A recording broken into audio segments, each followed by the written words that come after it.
আসসালামু আলাইকুম এভরিওয়ান। আজকে আমরা দেখব আমরা কিভাবে আরিফ একাডেমির ওয়েবসাইটে গিয়ে নতুন অ্যাকাউন্ট ক্রিয়েট করতে পারি। সো প্রথমেই যেটি করতে হবে একটি ব্রাউজারে গিয়ে আপনাকে আরিফ একাডেমির যে ওয়েবসাইট রয়েছে www.arifacademy.com সেটাতে প্রবেশ করতে হবে। আরিফ একাডেমির ওয়েবসাইটে যাওয়ার পরে আপনারা এরকম একটা ইন্টারফেস দেখতে পাবেন। আপনারা একটু উপরে লক্ষ্য করুন, দেখুন mock test, courses, practice, study material, sample, results এরকম এই লাইনে সবকিছু কিন্তু দেয়া রয়েছে। একেবারেই রাইট সাইডে দেখতে পাচ্ছেন লগইন বা সাইন আপ। সো আপনাদের যাদের অ্যাকাউন্ট ক্রিয়েট করা নেই তারা এই লগইন বা সাইন আপে ক্লিক করবেন। সো লগইন বা সাইন আপে ক্লিক করার পরেই দেখুন এরকম একটা ইন্টারফেস চলে আসবে।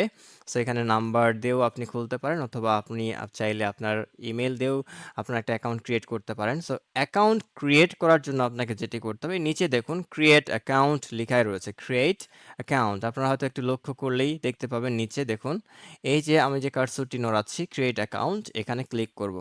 ক্রিয়েট অ্যাকাউন্টে ক্লিক করার পরে আপনি আপনার একটি ফোন নাম্বার দিয়ে দিবেন, যে ফোন নাম্বারটি দিয়ে কোনো অ্যাকাউন্ট খোলা হয়নি। সো আমি এখানে আমার একটি নাম্বার অলরেডি শো করছে, আমি এটি দিয়ে দিলাম। তারপরে আপনি আপনার নামটি লিখবেন। আপনি আপনার নামটি লেখার পরে আপনি চাইলে এখানে ইমেল অ্যাড্রেস দিতে পারেন, বাট নাও দিতে পারেন, সমস্যা নেই। বাট পাসওয়ার্ড, আপনাকে একটা পাসওয়ার্ড দিতে হবে। সো আমি একটা পাসওয়ার্ড দিয়ে নিলাম, দেন আমরা কন্টিনিউ করব।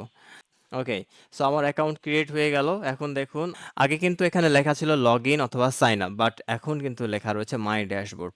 সো মাই ড্যাশবোর্ডে গেলে আমরা দেখতে পাবো আমাদের কোন কোন কোর্সগুলো কেনা আছে। যেহেতু আমি কোনো কোর্স এখন পর্যন্ত কিনিনি, সেজন্য এখানে কিন্তু এনরোল কোর্সেস এই অপশনটি ফাঁকা রয়েছে। বাট আপনি যখন কোনো কোর্স কিনে ফেলবেন তখন কিন্তু এনরোল কোর্সেসের আন্ডারে আপনার সকল কোর্স দেখাবে। সো আশা রাখি আপনারা বুঝতে পেরেছেন কিভাবে আপনাদের অ্যাকাউন্ট ক্রিয়েট করতে হবে। সো সবাইকে ধন্যবাদ ভিডিওটি দেখার জন্য। শুভকামনা রইল সবার জন্য। আল্লাহ হাফেজ।